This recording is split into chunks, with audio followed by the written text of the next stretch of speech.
Joining me, as on every Thursday, is Barnaby Joyce, Nationals frontbencher and former Deputy Prime Minister. Barnaby, good to see you. Making more stuff here is a great idea.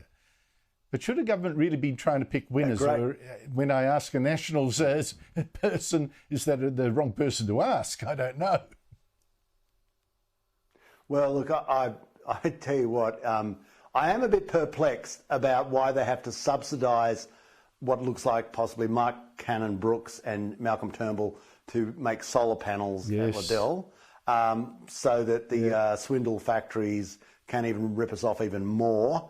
So now we've got we've got power we can't afford, and billionaires getting subsidised to help create the power we can't afford. I don't know. There's logic in it somewhere, and Mr. Albanese and his VIP jet, or the two VIP jets that landed in Scone and were chauffeur-driven down to Liddell, may be able to explain it to us, but it's got me bushed.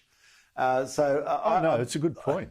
I just think you're dead right. If we had cheap power, if we had cheap, reliable, affordable power, then industry would come. But you can see that every major manufacturer that is basically having to deal on a level playing field is running for the door in Australia, because our wage rates are higher. Well, nothing we can do about that. Barnaby, I'll give you an example. Commodities are... The nickel industry. The nickel industry in Australia is on its knees now. Companies, closing because of cheaper power from Indonesia, among other things. So there you go, an example right there. Foreign Minister Penny Wong, by the way, Barnaby, on Tuesday said there's now a push to give Palestinian statehood. All right? Yeah, well, I think it is. That's probably... It is. She does think she's the Prime Minister, actually, but anyway. I tend to think that she's leading Albanese by the nose. I agree with you there. But the opposition leader, Peter Dutton, he said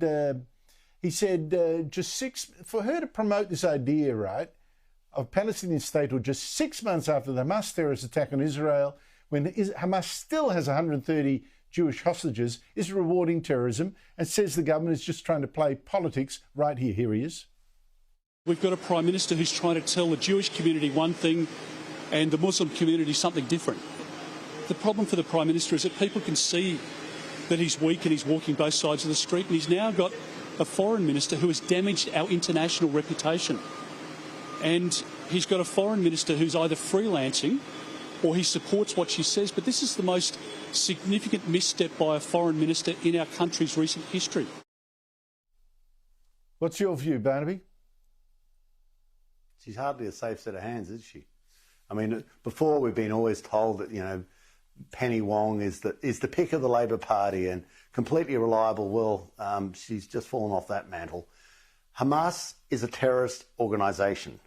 So if you're going to recognise a state run by a terrorist organisation, then what happens when they visit Australia? We're going to have 21 guns salute? Are they going to come in and walk around the blue carpet and meet people? A terrorist organisation? I mean, you've got to remember that what happened is Hamas started a war.